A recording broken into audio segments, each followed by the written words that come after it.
The theme for tonight is on the imagery in St. John of the Cross. St. John is a master of imagery.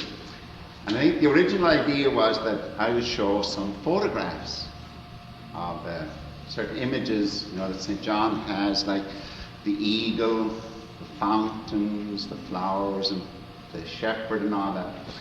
And I began to look through my slide files and so on, and I just wasn't satisfied really of showing them in a public forum. Now, I'm not afraid to show my better photographs, but they just, that kind I'm not that good at, and I just didn't feel it would really hold up as, going through the imagery in St. John. So I said, no, I won't do that. We'll just have a look at the way he uses imagery and some of the images. And then I began to get more and more into it, getting more and more scared stiff. So it's truly with great, great trepidation that I come before you tonight, talking about the imagery of St. John. I've always loved him, personally, as a person, as a man, just a marvelously approachable human person.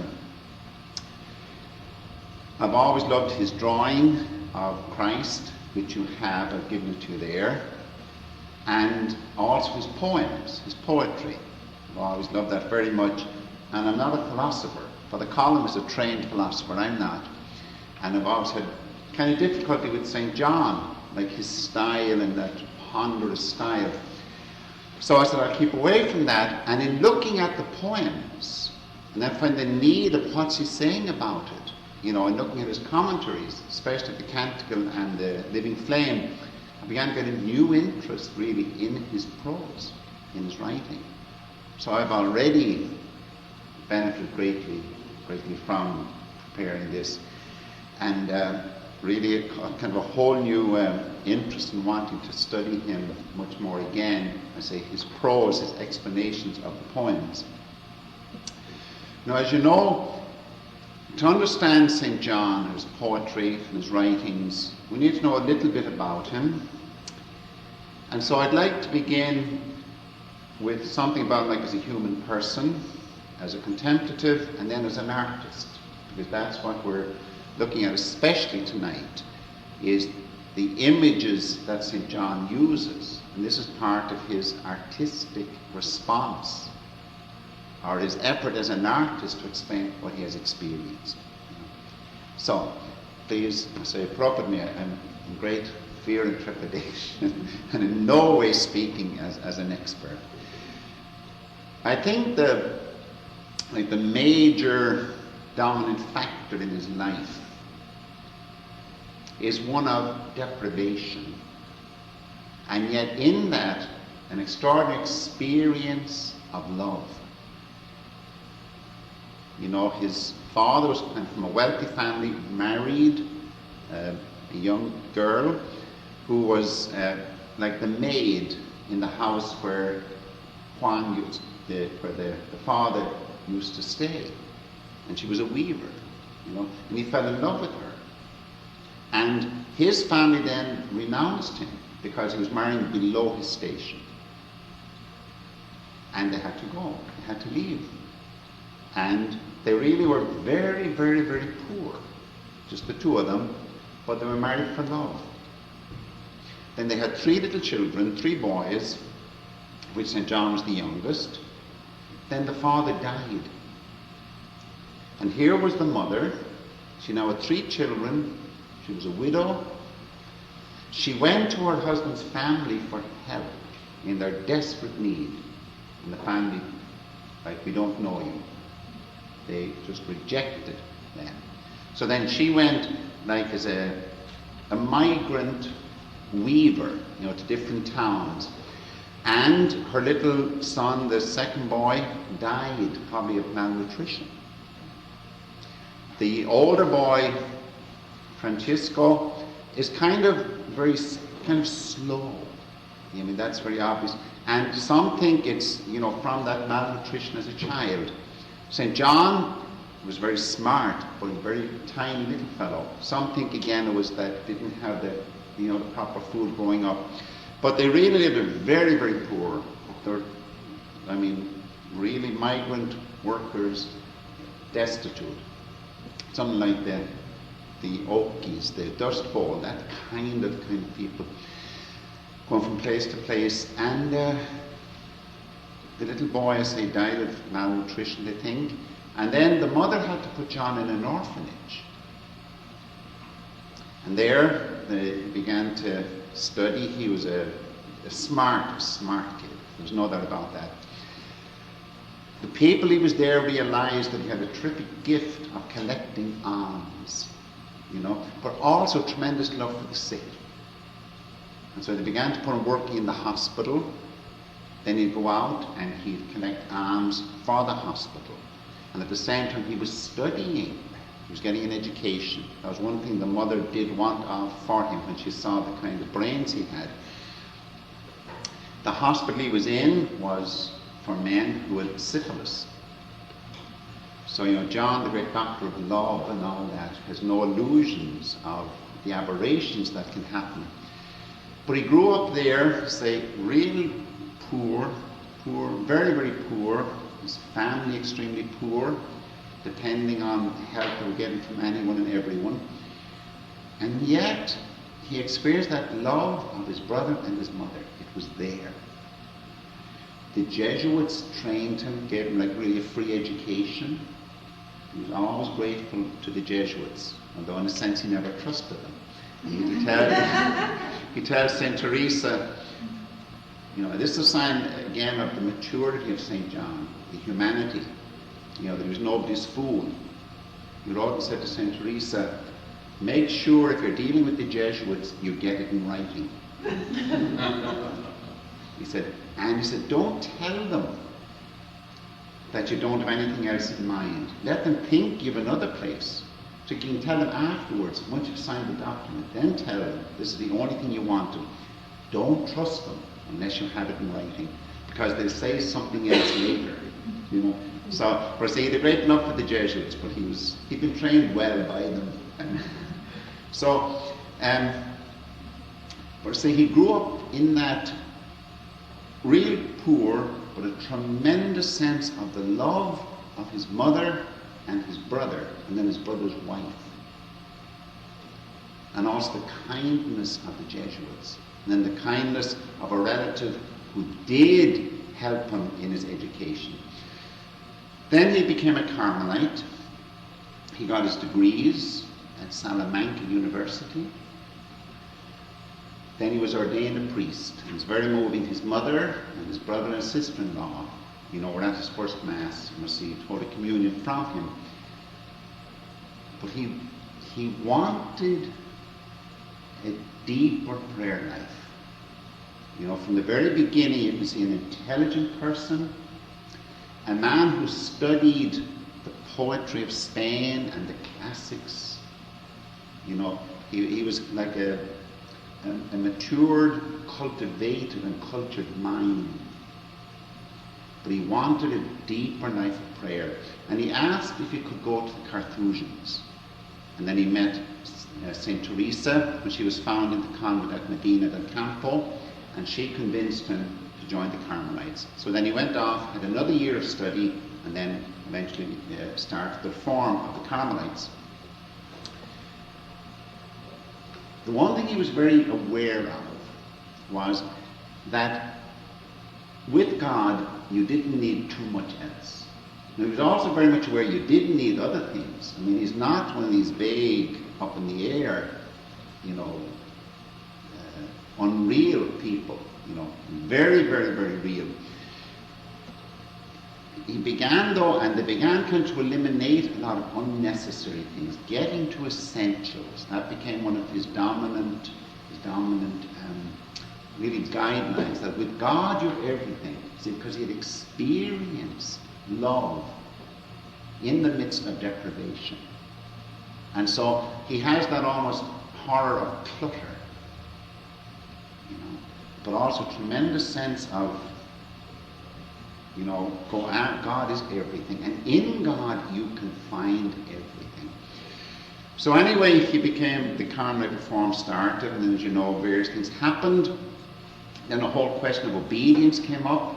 He was put in prison, he got out, then he was captured and put back in prison and spent 9 months of real deprivation in a tiny little room, just a tiny slit of an opening for air, deprived of air, very little food, deprived of news, deprived of friendship.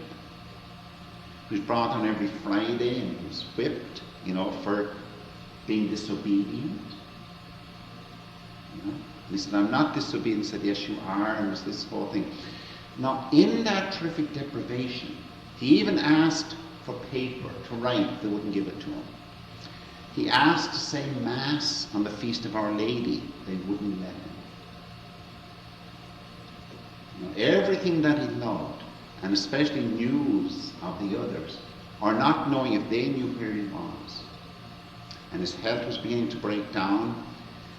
And yet it was in that experience of that darkness, in that prison, in that loneliness, in that weariness, in that fear, it was there that he experienced most deeply God's presence. And that is where he wrote the Spiritual Canticle, one of the greatest love poems, in history.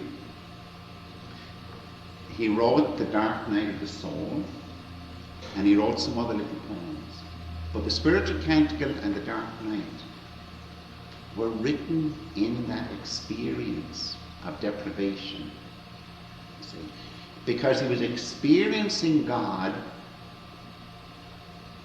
on a deeper level than he was able to feel.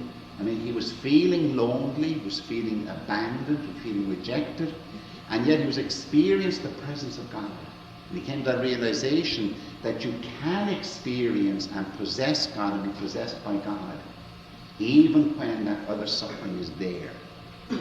Then eventually he escaped and got out, and again the shrewdness, he came to he stayed in a place at night to put him up. The next day he went to the Carmelite nuns, and of course they were cloistered, he couldn't go in, but he was a priest, and so they conveniently had a nun who was dying or who was sick, so he went in to anoint her, and of course stayed in. You see, because the law says the priest can do that.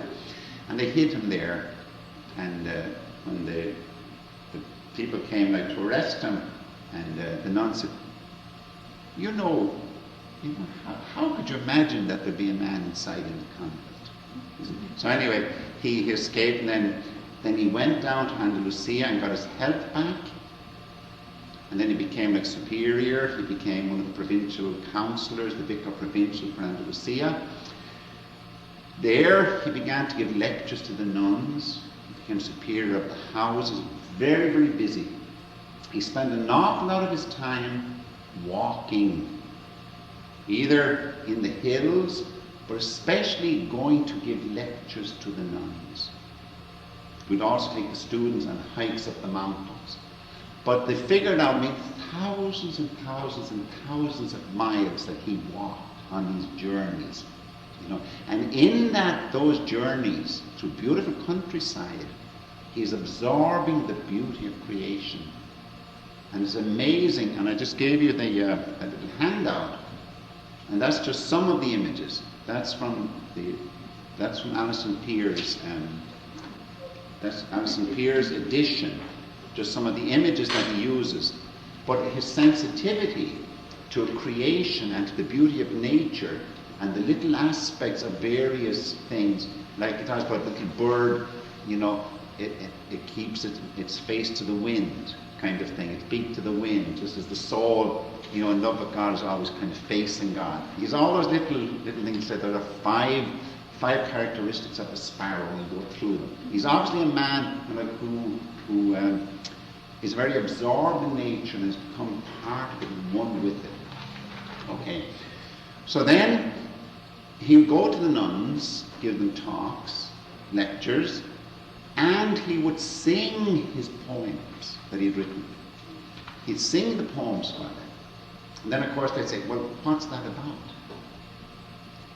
And so he'd say, okay, and he'd write up a little commentary on the verse and then give it to them. That was how the books came to be written. The commentary on the dark night, kindled in love with yearnings, poem he wrote. He really wrote commentaries on that for the friars. But the commentary on the spiritual canticle was for the nuns.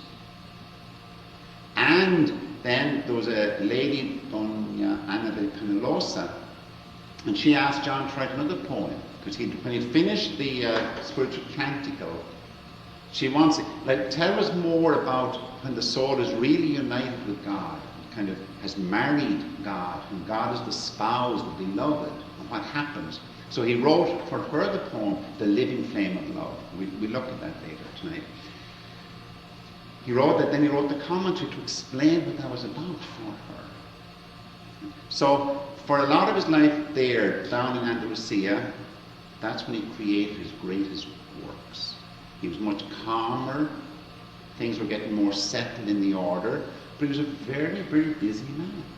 And it's very important, I think, for people to remember that. Involved in lawsuits, and teaching students, giving lectures, spiritual counseling, building. He had to build the monastery. That was, I think, up in Segovia. He designed it. And he worked to do it. He used to say he loved to work in the quarries with the stones. So partly because the stones treated him more gently than the friars did. But also, to get into the cool of the quarry. And just seemed to love to work with his hands too. Then about the last 5 years of his life, he was extremely busy. He didn't write too much there. And then he got into some problems with the authorities, Father Doria, and they kind of kicked him out. They tried to kick him out of the order, but he said, they can't. I'll be obedient no matter what they say. And his health was breaking down, so he went down to Ubeda, down in Andalusia, where they thought he could get fairly good medical treatment, and he died down there. He was 49. Just 49 when he died. The last 5 years he didn't really write much at all. Some letters, some lovely letters, which we'll see some of them. But an extraordinarily human person, and an extraordinary growth in his, we say, development. We saw there's 2 new studies out on applying the Myers-Briggs, personality thing to St. John, and then Father David has a very lovely article on how Juan the Yepes became St. John of the Cross. He wasn't always a saint, and showing the development of his humanity and of his personality. And he gives one very lovely example. He says St. John was very quiet, as we know. And St. Teresa tried to manipulate him. He wouldn't have it. No way. He'd one good mother, and that was enough. And she loved and respected him, but she didn't feel that warmth to him. She did to some of the others. He kind of kept her in her place. He was able to open up, very strangely, to women if he was in like a controlling situation. Say he was in charge of the nuns. So at Ana de Jesus, he was very open, very beautiful letters to her. For her, he wrote the commentary on the spiritual canticle. Ana de Peñalosa was his, spiritual daughter. He was her spiritual director. And with her, he felt very comfortable in opening up his soul, but not with the friars. Again, maybe that relates with his mother, which was very loving, and he felt very comfortable in that, and he'd been treated pretty badly, whatever it is. But then, just before he died, he was going down to Ubeda with one of his friends, one of our priests. When they arrived there, he spent the whole night pouring out his soul to, I think, Father Elias. How he'd been hurt, and yet how he trusted God in that, how they were treating him and so on. He just like you could see a real growth, a real development.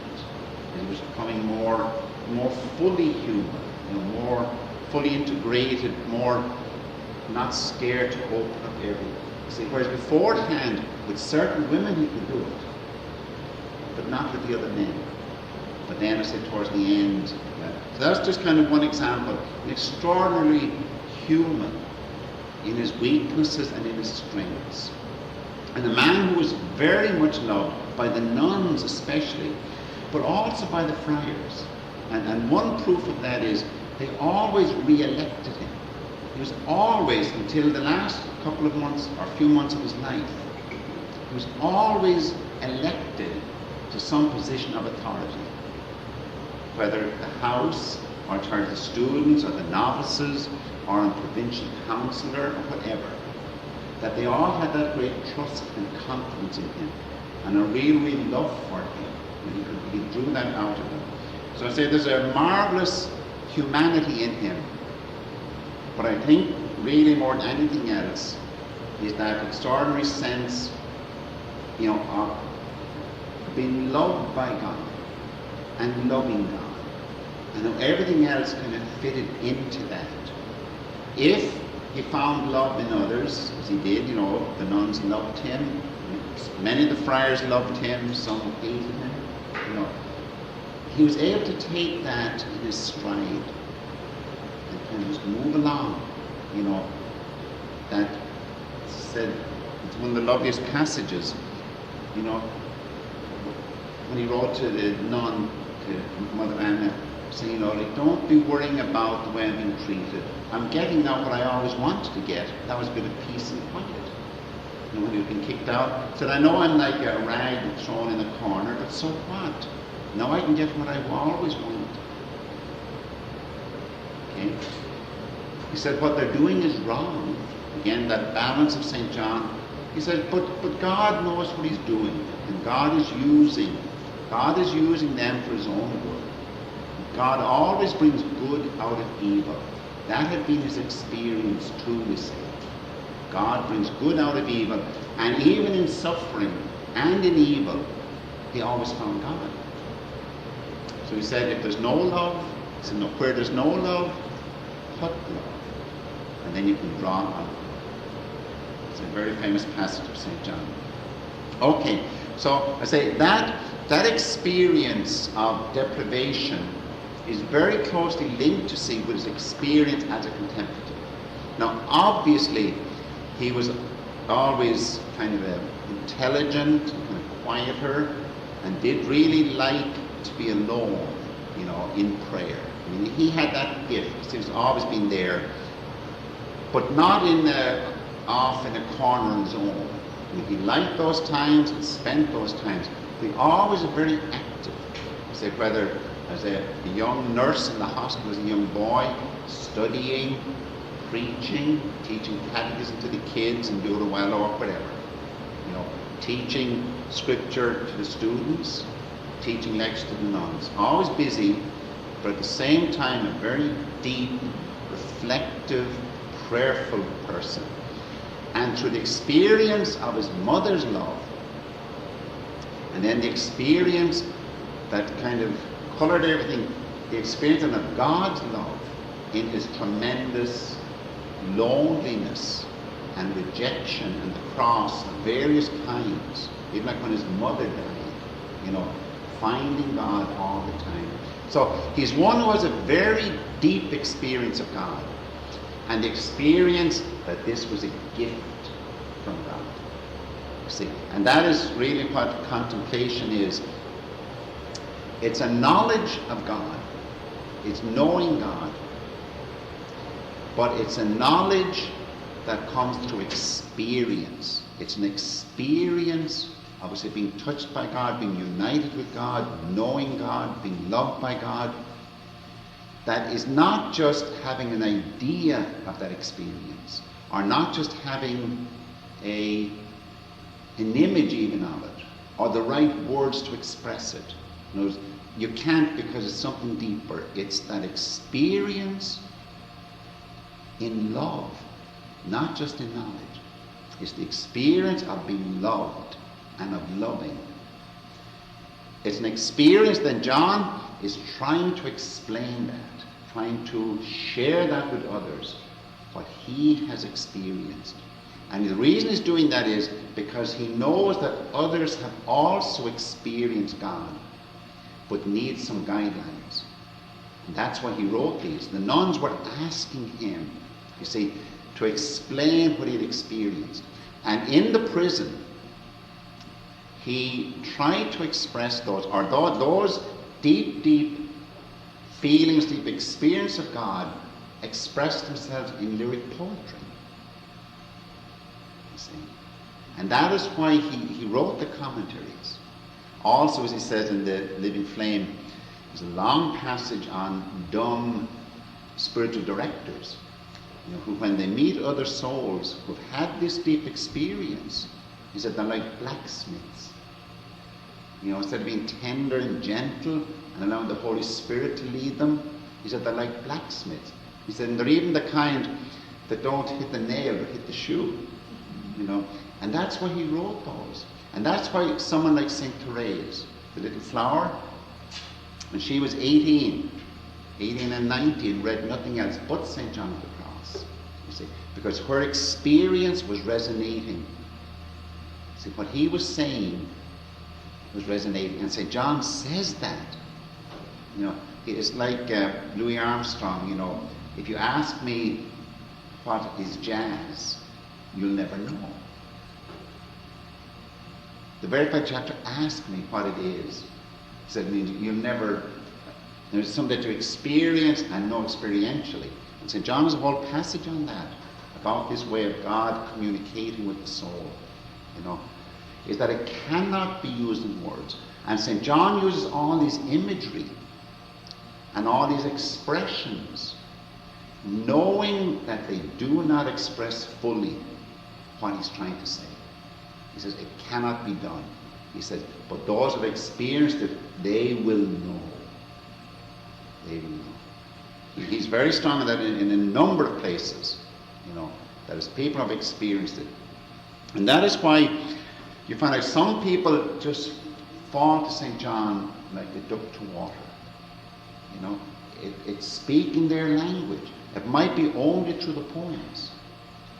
And you do find people that just can't stand, find it too long-winded, too abstract, and too, like with medieval and scholastic philosophy, and yet know exactly what he's saying. You find others just plow their way through, but something will always ring a bell. They're describing something that will resonate. The very fact that we share the same baptism as he did. There's a lot of very practical, very wonderful things, So everybody gets something out of St. John, But everybody should read him, at least his poems, and maybe the commentary on the Living Flame, just to see what a Christian can become. And even to see what a human being can become. How that human being can become one with God, and begin to share in God's life. And he says, be God by participation, sharing in the life of God. How that human being can give to God God's love back to God, and make God thrilled and delighted. So like I say, anybody and everybody can really get something out of him. But he's saying that, that someone like St. Therese, and you do meet people. You remember the present Holy Father? He was introduced to St. John by a tailor. Again, I say you do meet them. It's wonderful to meet them. So anyway, that's with St. John, you see. And that's why, the idea of the imagery, I think is kind of very helpful to look at some of it, because he's trying to explain something that cannot be explained. He's trying to use these images as analogy and as symbols.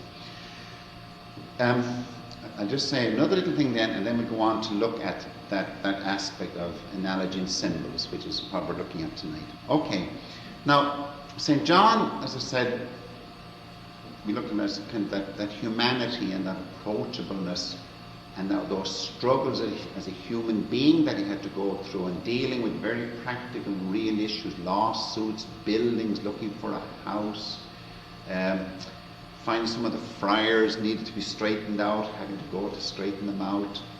A whole pile of ordinary act that anybody in a position of responsibility would have to do. But also we see him like as that contemplative, and beginning gradually then to see all of creation and all of nature from, you might say, within God.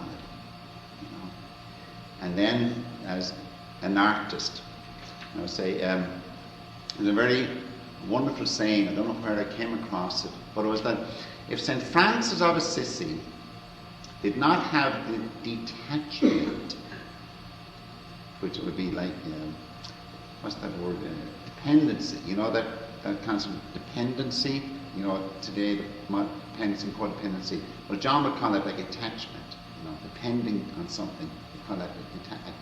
If St. Francis didn't have that detachment from creatures of John of the Cross, or if John of the Cross did not have the love for creation of a St. Francis, that neither of them would be canonized. In other words, St. Francis' extraordinary love for creation, but that must be balanced. You see, that creation is not God, and you cannot make it your God. You see, now St. Francis keeps that balance. It is God's creation and reveals God, so he loves it fanatically.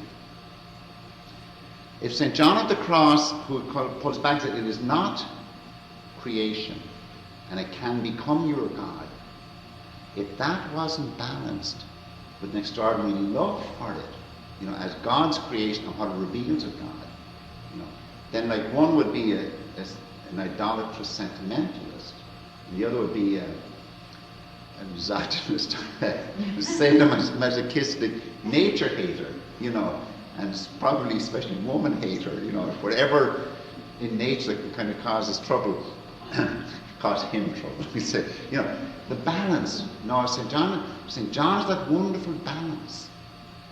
And St. Francis has that wonderful balance, you see. Now, both get bad press.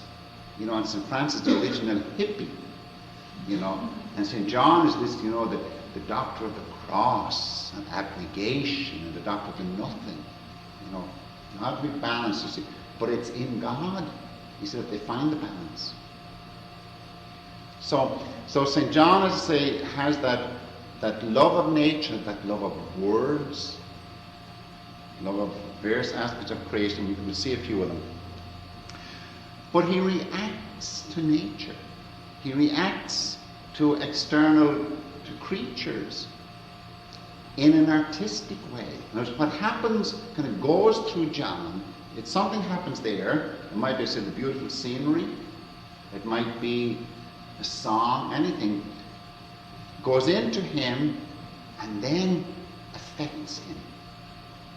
Affects him very deeply. Just doesn't go in one ear and out the other. He kind of makes it his own. It almost changes him. And then with that artistic impulse, he expresses it. So you don't just have the object like mirrored here. Object, and then he mirrors. You have the object, but then it passes through this very sensitive, very intelligent, and really very holy and very purified soul or personality, you see. And then he has this other gift of being able to express it, especially in his poetry, and it comes out. So what you have here is it's like a fact, and what you have here is like the fact, but now like you might say a soul fact, or a fact that has kind of been gone through or filtered through St. John. That's what we have there in the poetry. We have that drawing. Remember that he was with one of the nuns one day and he says, "Here's something for you." He had this vision of our Lord on the cross, and I think it's more the horizontal way is the right way. And that's the size of it, the one you have there. That's the actual size as he drew it. just like that. So she kind of put it in her pocket here, you know. She kept it for years. So the original, you said, is kind of stains, I suppose, sweat stains on it. And so it's in the incarnation now, you see. You have that image, but you see, saw Christ, and then expresses it. You see, that's that artistic impulse to want to express it there, you see, and he did that. So you can see he's not the greatest artist ever, but he has that. We know he loved to sing. His own poems are written to songs, and a number of them, and if you get a chance, I'll read one of them, the Little Shepherd, was like a popular song that he made his own and makes the shepherd into the image of Christ. You know, he loved to sing. And when he'd go to the nuns, when they'd gather in the parlour, he would sing these poems that he had written. They weren't just recited, he would sing them. And we have like his prose. Again, you get that feel. You know when you see, would say, some of these footballers and they score a touchdown and they dance and they do the high fives and they wiggle their song and all that. That's the poetic impulse, you see. And it's not just the goal is scored and then they applaud it. That the body is reacting to the joy, but it's acting in a rhythmic way and like in a poetic form, something beyond just fact. That it takes on a whole kind of life movement, you see. So John expresses these experiences in poetry. But even in his prose, you do get some, like, let me read, just show you the kind of the poet we're talking about, even in his poetry. Here's a little prayer he wrote. And again, it kind of links up with the living flame. You know, the soul so one with God, you know, that even kind of almost like it owns God. Its soul totally belongs to God and is a child of God, sharing God's nature. It's not God, but it shares in God's nature. That God becomes mine, and therefore all of God's creation. Now this is just a prayer he wrote.